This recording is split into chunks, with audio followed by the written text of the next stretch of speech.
Welcome back to Candlelight, where price is mechanical function. This is going to be another two-part video where I cover how to understand chart patterns and how and why all these structures work.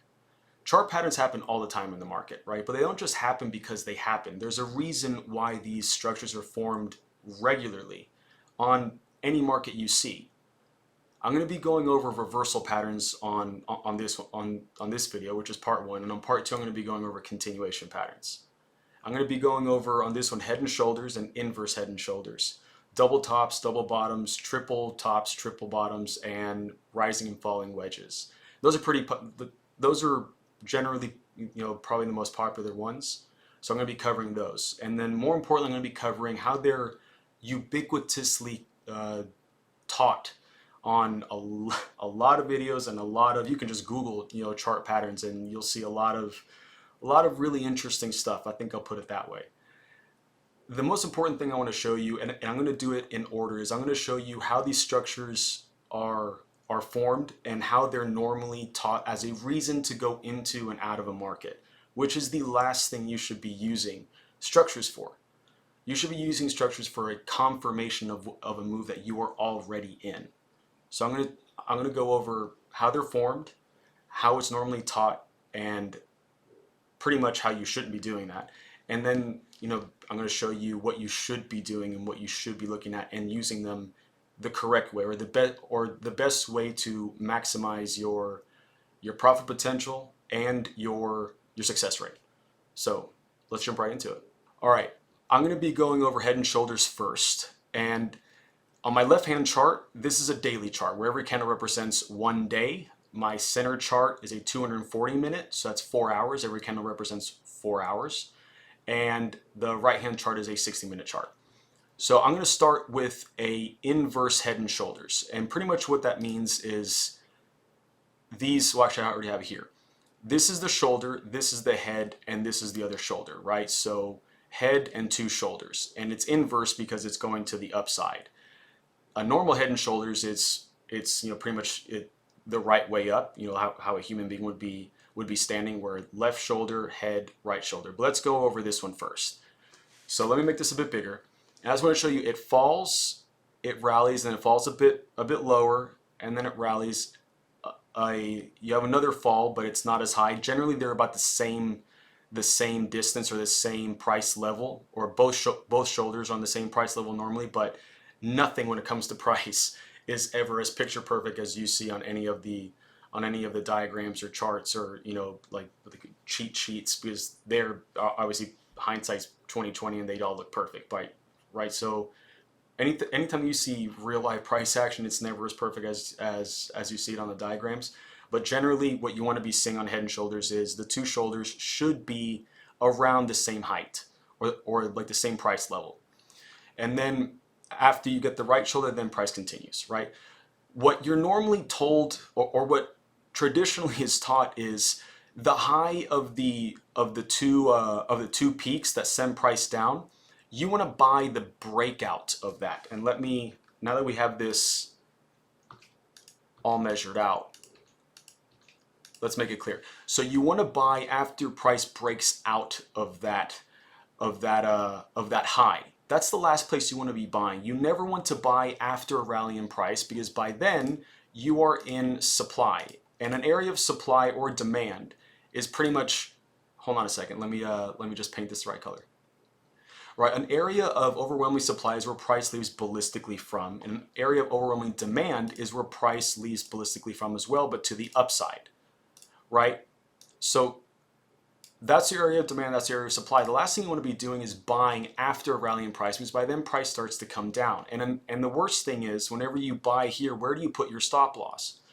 You never trade without a stop loss, for the same reason why you would never buy a gun without a safety. The safety keeps you alive.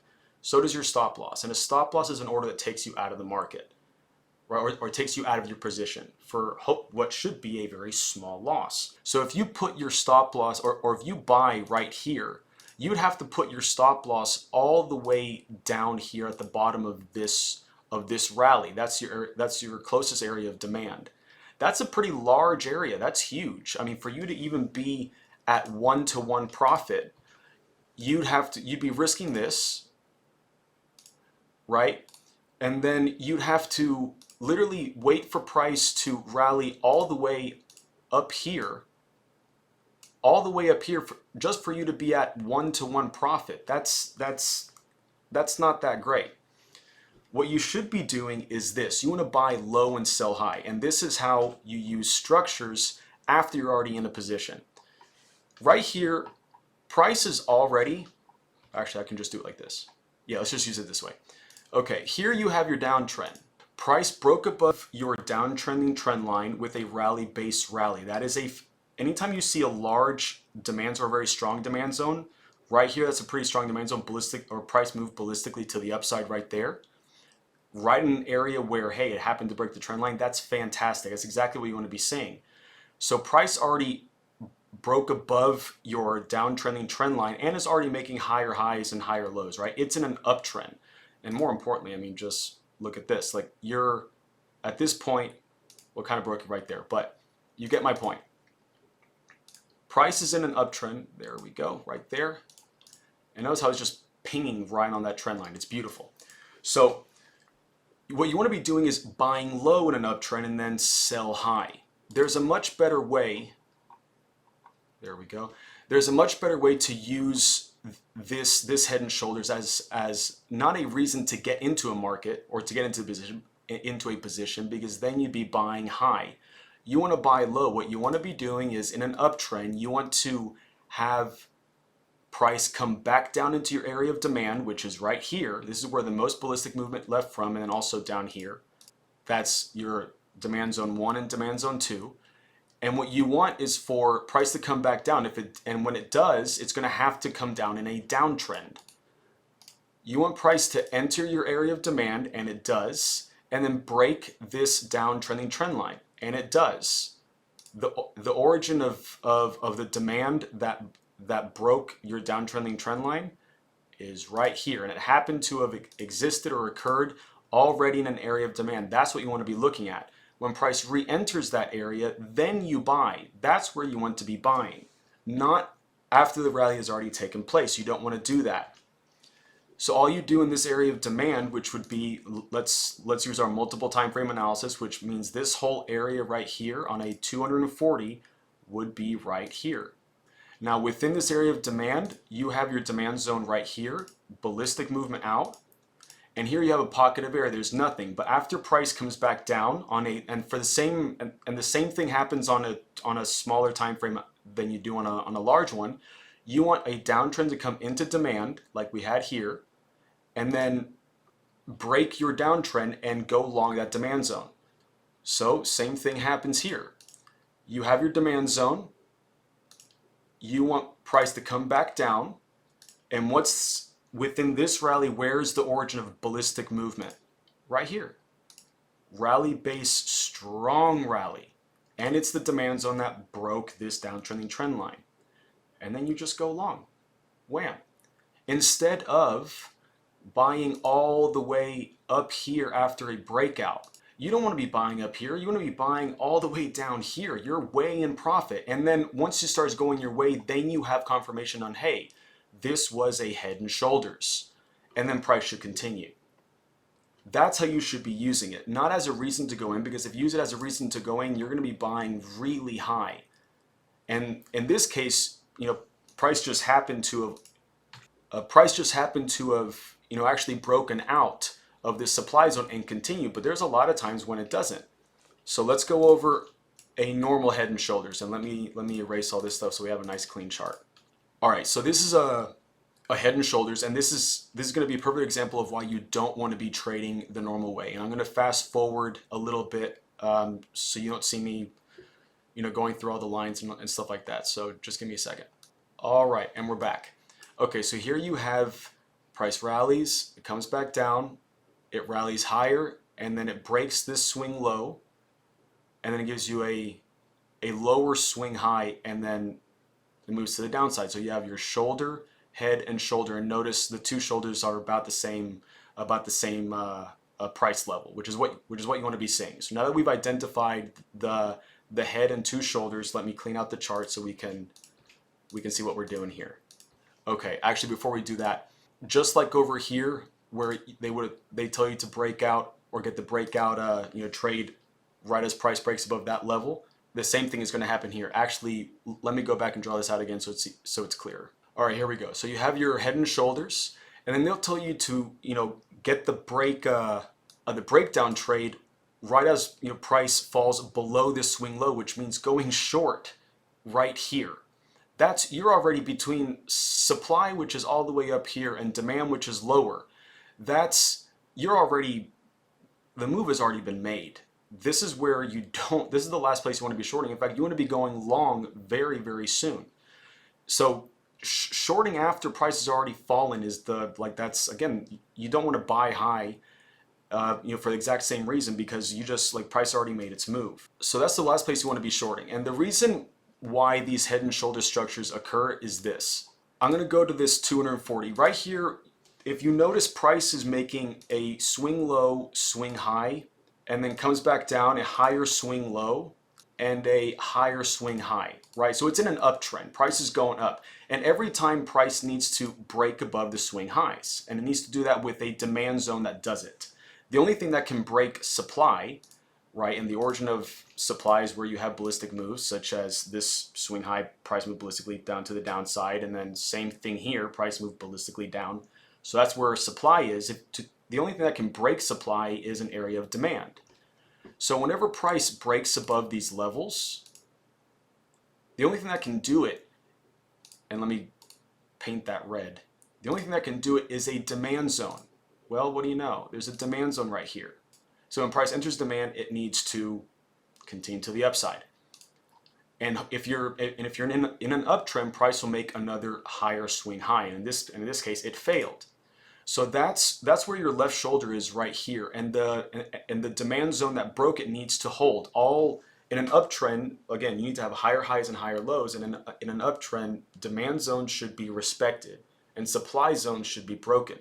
The very second a demand zone is not respected, you come out of your uptrend bias, and then you wait for a bit more confirmation, a few more things to occur, which I'm about to show you, that are going to tell you, okay, are we going to go to a full downtrend where then supply zones are being respected and demand zones are being broken, which then you have a downtrend. You're going to be getting lower lows and lower highs.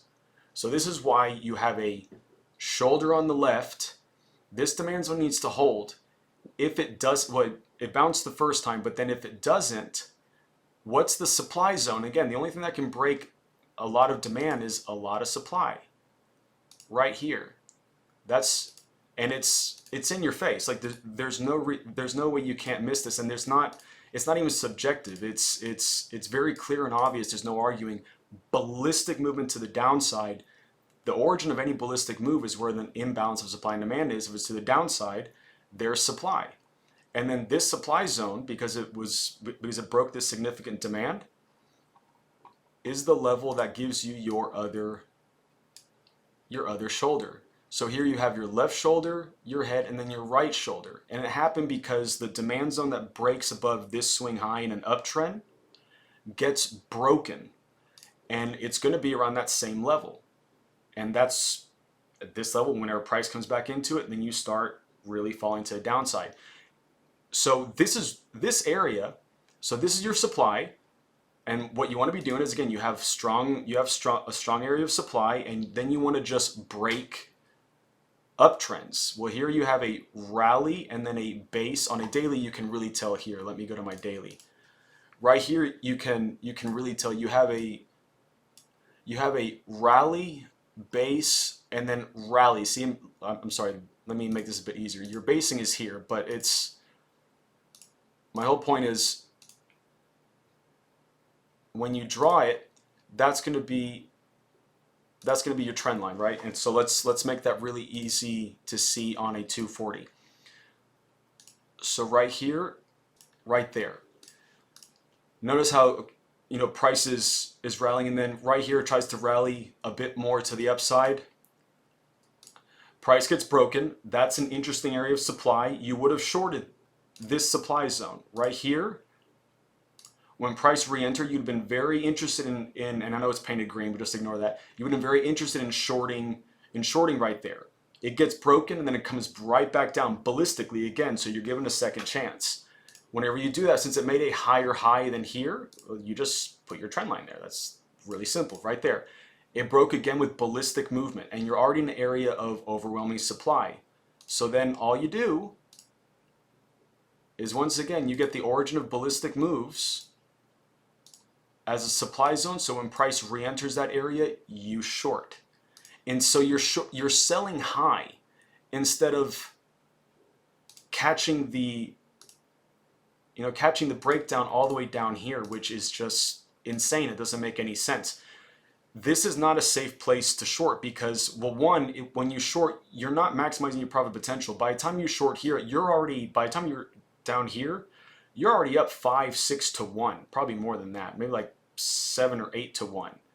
Plus the rest of the way, that's another 7 or 8 to 1, that you're already up like 15, 20% easy in 3 or 4 days.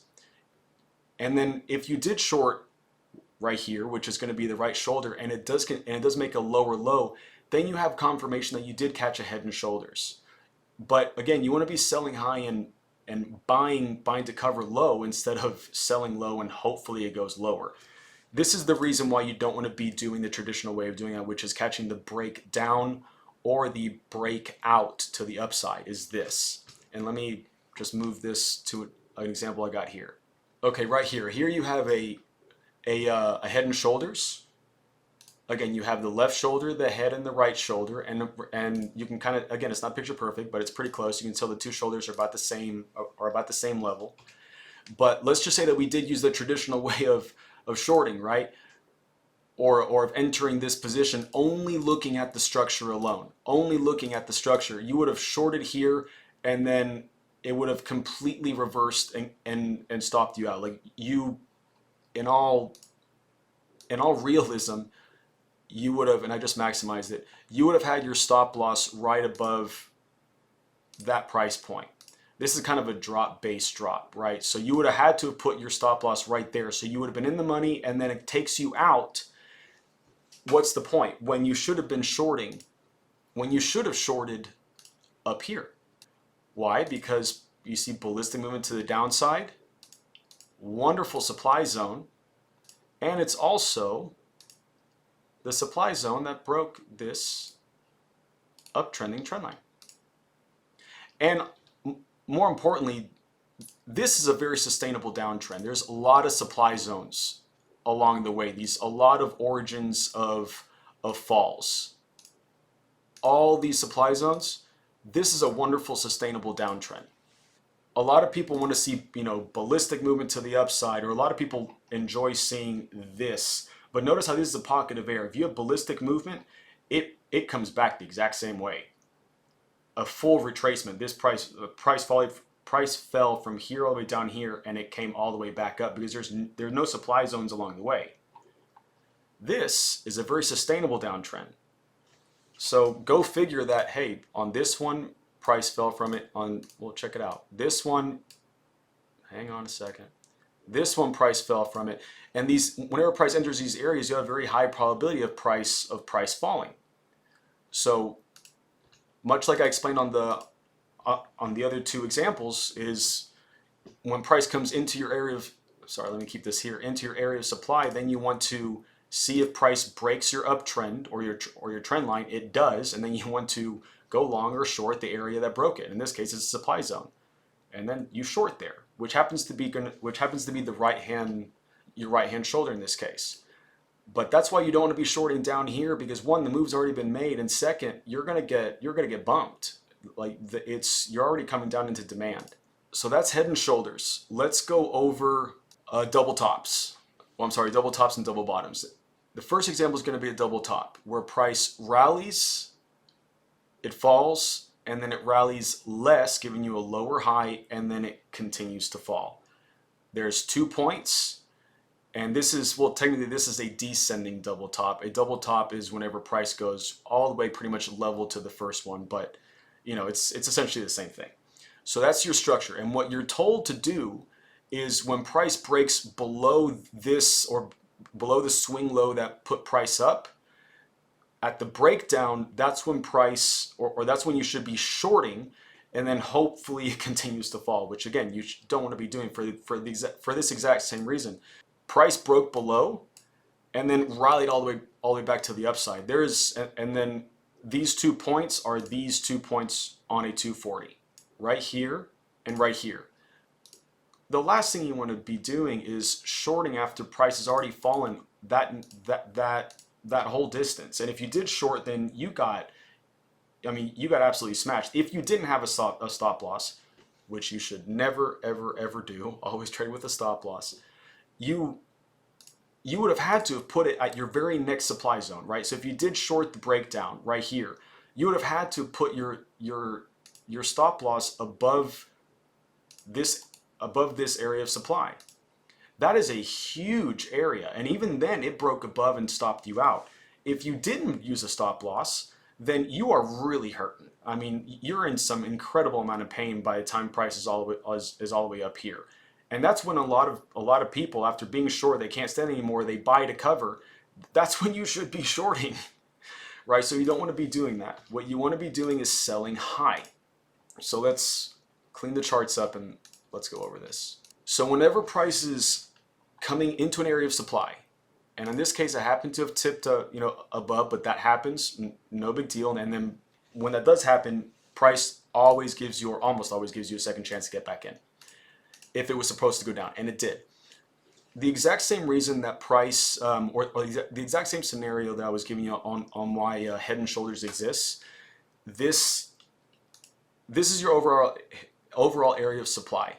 Whenever price entered that area, it made this move. It fell. I'm sorry.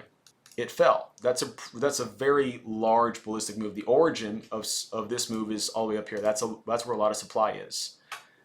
Price is supposed to fall from there. If it doesn't, a lot of supply can only be broken by a lot of demand. And where's the origin of that move? Right here. This is a very strong demand zone if it broke above this supply zone. So if you did short here, you got stopped out, fine, and then this demand zone's supposed to hold. It didn't, it got broken. What's the area of supply, or what's the supply zone that broke that demand zone? Right here. Ballistic movement that broke demand. When price re-enters that area, it falls. So what you again don't want to do is short down here at the breakdown. You want to be shorting high. If you do short and price does do what it's supposed to do, which is, give you lower lows, lower highs, and then it continues, again, we're in a downtrend, now demand zones are being broken and supply zones are being respected, then that's when you know that you have confirmation. So you didn't go in because of the double top. It gave you confirmation to stay in your position whenever you took that short, because it did give you a double top. You don't go into any position just because the structure or a structure appeared. That's a terrible idea for the last Head and Shoulders that I showed you, where if you got the breakdown, just because there's a structure there, it doesn't mean that price is going to do what it's supposed to do. Take the measured risk of this is a good area to short or go long. It doesn't matter. I mean, so long as price moves, it doesn't matter which direction it goes in.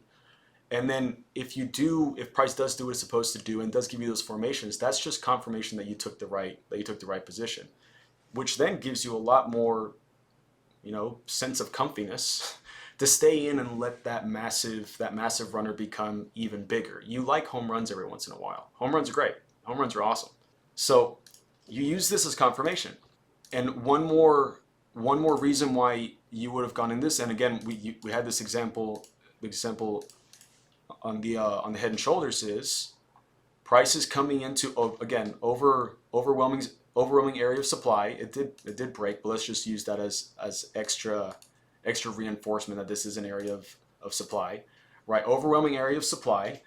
You want an uptrend to take you into it, and if price continues to make higher highs, and that's fantastic, then all you got to do is just, after really break supply and demand zones are being respected, wait for price to come back down into a demand zone, and then have price break above any kind of downtrend that puts any kind of downtrend that put price into demand. In this case, what you want is, since you did get a supply zone that not only broke demand but broke your uptrending trend line, then in this whole area right here on your daily, that's going to be this whole area on your 240. Within your area of 240, where is your area of overwhelming supply? Right here. This is a it's a non-argument. This isn't subjective. Like right here, it's very clear and obvious that there's overwhelming supply because you have ballistic movement to the downside.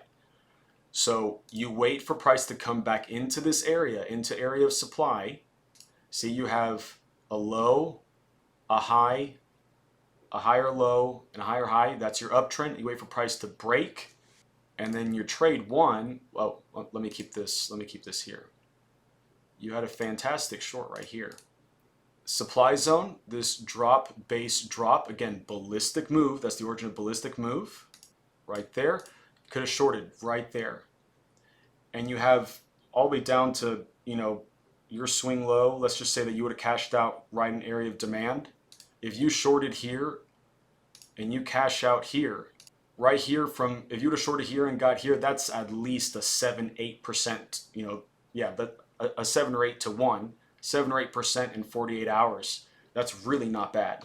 Now price did rally back up again. What you want to be doing, and by that time, and this is where you have like a double top and then another double top. This was the supply zone, the origin of that leg to the downside. And again, you're in a downtrend already. You have a high, low, lower swing high, and a lower swing low. So you want to short supply zones. When price comes back up into supply, you want to short that. That whole area is pretty much this whole area right here. And then you just look for excuses to go short. And then you would have shorted, right here as on the break of, again, this uptrend that put price into supply. Now this one would have been a lot clearer on a 60, but that's your supply zone right there. But again, I want to move forward since this is already taken some time. Let's move over to the next one. So that's a double top. Let's go over a double bottom. All right, so here's a double bottom. And again, it's an ascending double bottom. What you want to be doing, and again, you don't want to be going in whenever price and what price is going to be. Actually, you know what? Let me draw it out so there's no confusion, and then you can really see it. All right, so now this is a double bottom, and it's an ascending double bottom, but for the exact same reason. I mean, an exact double bottom would be where your second point would be a little bit lower, but it's an ascending double bottom. It's essentially the same thing. Price fell, it rallied, it fell, it came into demand, but it fell and then completely broke out. What you are normally told to do is go long at the breakout of this swing high. So right at this point, right here, you are being told to go long. Let's make it a bit clearer. It would have been right here, you would have been told to go long the breakout of this line. Again, you don't want to buy high. That makes no sense. Plus, on top of that, where would you put your stop loss? Right? If you went long right here, you'd have to put your stop loss all the way down here at the low of this, or one tick below this swing low. This is where you have demand, an origin of ballistic move. That is a huge area. That's absolutely massive. That, again, you wouldn't want to be doing that, because if you're risking this much, and again, every trade you make or position you take, you should only risk 1% of your portfolio, then for you to be at just make 1-to-1, price would have to rally all the way up here just for you to be making a 1-to-1. So if you risk, let's just say $1,000 here, then you're only up $1,000 when price is all the way up here. So this is what you should be doing. And let me clean this out, because let's just see what we're doing. What you want to be doing is this. This didn't occur just because there was a double bottom. There's a reason why that happened. Well, why is that? Well, okay, let me do this. Now, I've done a video about this. If you want to find supply zones and demand zones where current price is, let's just say current price is right there. None of this future price action has happened. If we are right here at this location in space and time, you look down and to the left for demand zones. Well, hey, where's the origin of ballistic moves? Ballistic movement, demand exists right there. Right here also, ballistic movement. Again, I'm making these zones really big, but these will be your 3 areas of demand where you are interested in buying if price does, a few things in that zone. It would have been probably there. ballistic movement, ballistic movement, and ballistic movement. So then you just have a trend line into that zone and see what price does. All right, so as price is coming down into that area of demand, you put your trend line in there. Let me make this a bit bigger so you can follow. That's your downtrending trend line. Price broke above your trend line and broke above. Do you see this drop, base drop, where it made a lower swing low? It's right here on a 240.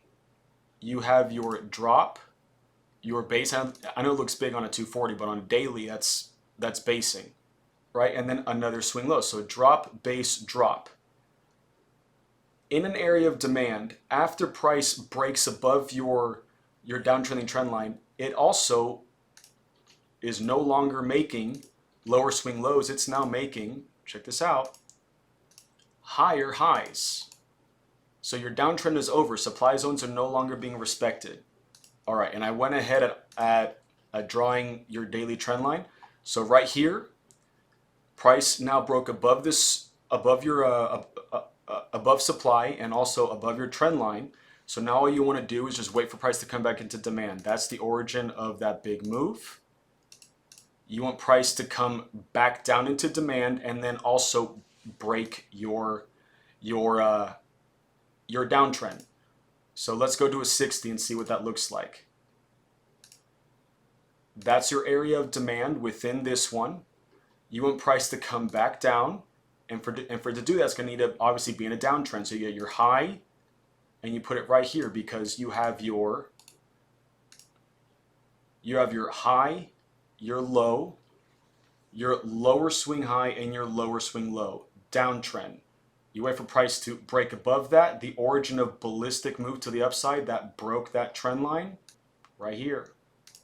Demand, you buy there. You absolutely buy there. And check out where you bought. You bought at the swing low.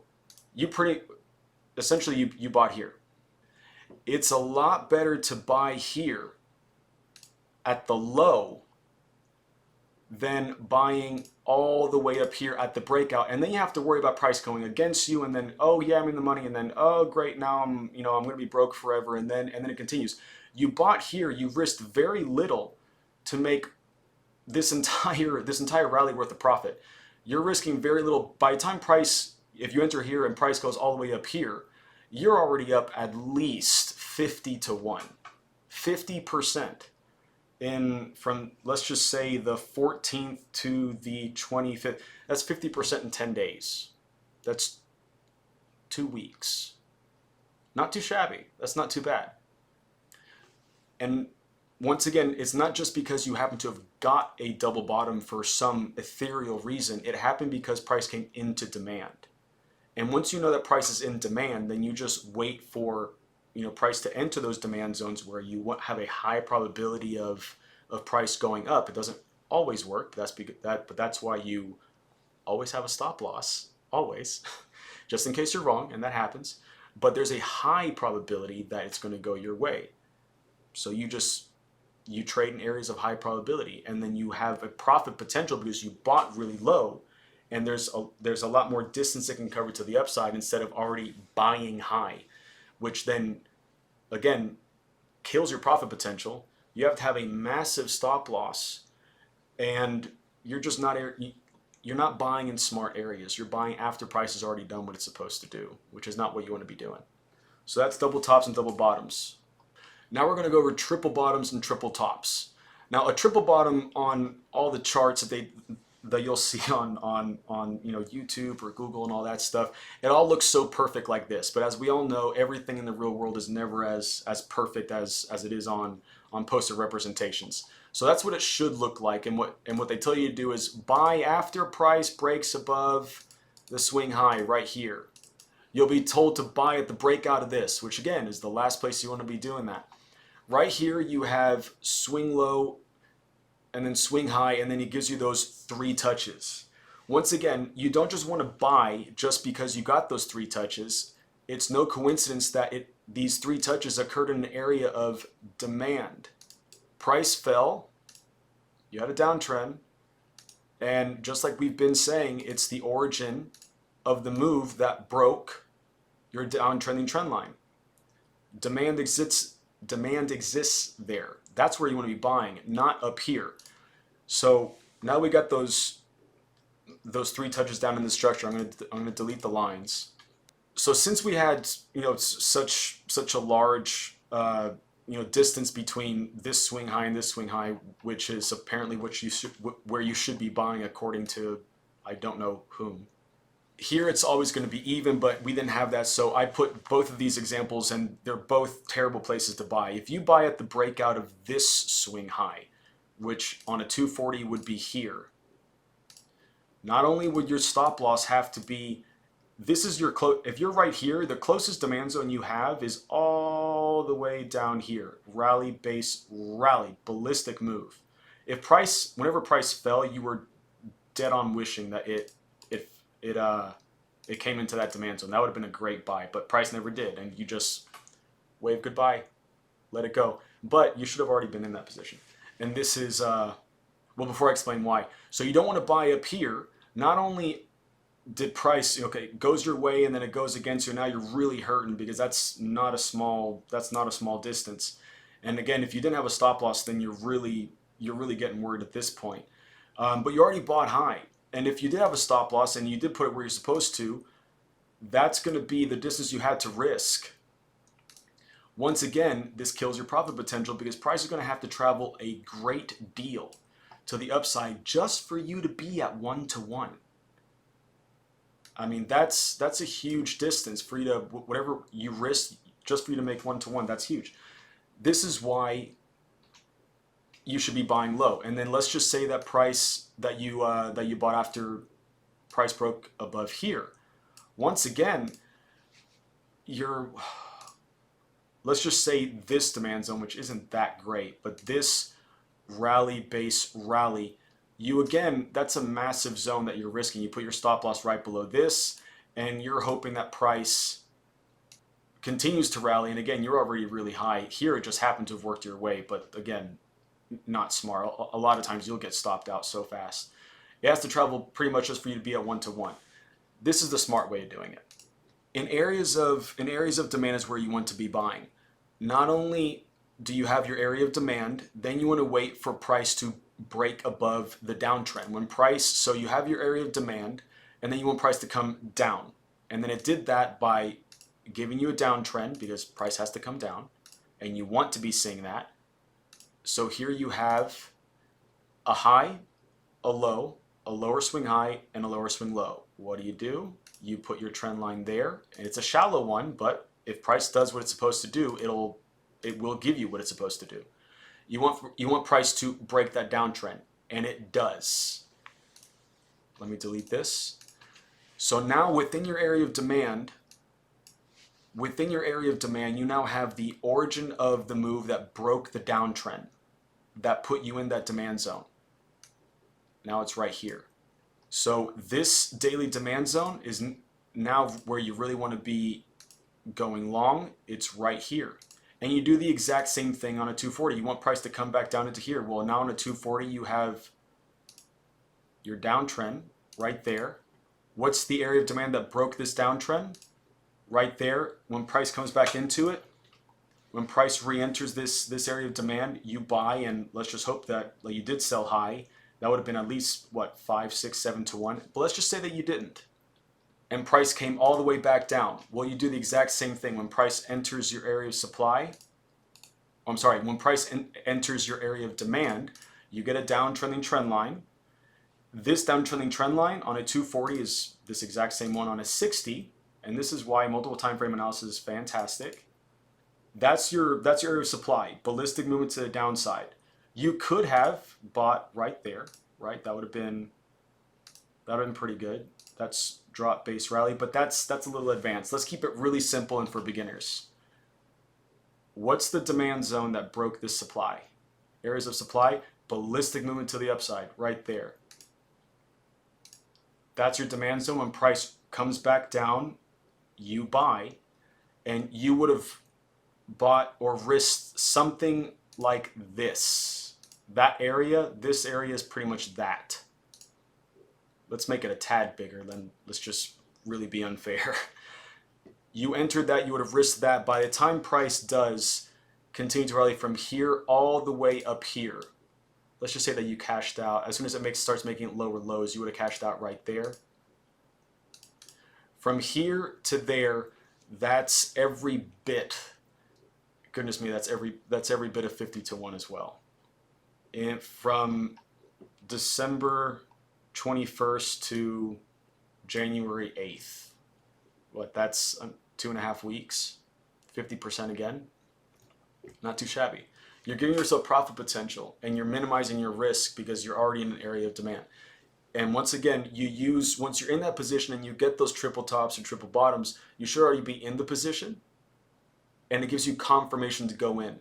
You don't want to be buying after the move has already been made just because you happen to get it. It needs to be in the right place and price, so it needs to be in an area of demand if it's a triple bottom, and price then needs to break the downtrend that puts price into those demand zones or into that demand zone. And then once price does those things and you have confirmation to go in, like, oh, this is a triple bottom. Now I'm feeling really comfy. And price should give me a sizable rally, because when you do get formations or structures that do what they're supposed to do, you also get really big moves, which is what you're supposed to get. So let's go over the last example, rising and falling wedges. And right here, I happen to have found two really close side by side. Let's go over the first one, which is the falling wedge, which is pretty much you fall, then, oh wait, hold on a second. All right, here we go. You fall and then you get the wedge, and when price breaks above the wedge right here in the first example, this is going to be the second example on your right. We're not going to go over that yet. We're going to go over on this one. Breaks above the wedge, then you're supposed to buy the breakout, and price is supposed to rally to the moon, which very rarely does. So price falls, you get a wedge, and then when price breaks above it, you buy the breakout. Once again, you don't want to use that as the reason to get in. What you want to be looking at is this: the area of, or the origin of this massive rally to the upside is down here. That's where demand is. And just as the last example for what the double top, where sometimes price pierces, the exact same thing happened here. But when price does what it's supposed to do, it often gives you a second chance. This demand zone is pretty good. It's a daily zone. It was the origin of a really strong rally. The supply zone or the area of supply that broke this swing lower, this demand zone, is right here. Supply. For price to have broken a very significant demand zone on your daily, that had to have been pretty powerful. If that doesn't hold, it can only be broken by significant demand. Where is that demand zone? Down here. In this case, it didn't touch, and I wanted to give you a realistic example of one that we actually failed to get, because that does happen all the time, guys. You have to be very okay with sometimes, again, like I said, wave goodbye. You have a fantastic zone where it's very high probability. In fact, it was so powerful that price couldn't even come quite in that demand zone that we drew out. But the price did do what it was supposed to do. Was after a significant zone got broken, it continued to go that way. This supply zone got broken, it comes back down into demand, which it almost did, and then it continues. Once again, if you did buy this breakout right here, you would have had to put your stop loss below this base rally. See how it made a smaller swing high than this point right here. This base rally, it made a higher swing high. You would have had to put your stop loss below that swing low, because in an uptrend, all demand zones are respected. Well, then you would have gotten stopped out, and then price goes your way, and then it comes back down. You shouldn't be buying up here. You should be buying down here, and this was the demand zone that price almost came into, but didn't. But again, it's really good for the example. So price didn't just give you a wedge for no reason. It was a downtrend that was pushing, that had supply zones pushing price lower and lower into demand. It happened to have pierced that demand zone, but the supply zone that pierced it should have held. Just like how and why we get head and shoulders is, well, the demand zone that broke that swing high. If that doesn't hold, then it can only be broken. It can only be broken by supply zone. You get it, and then you get the right shoulder. Same concept here. You then just get a wedge. You got supply zones pushing price down, and that supply zone that should have held didn't. So you wait for price to come back down in an area of demand. You don't buy the breakout of a random wedge. That wedge existed in an area of demand for a reason, because supply zones have to be breaking large demand.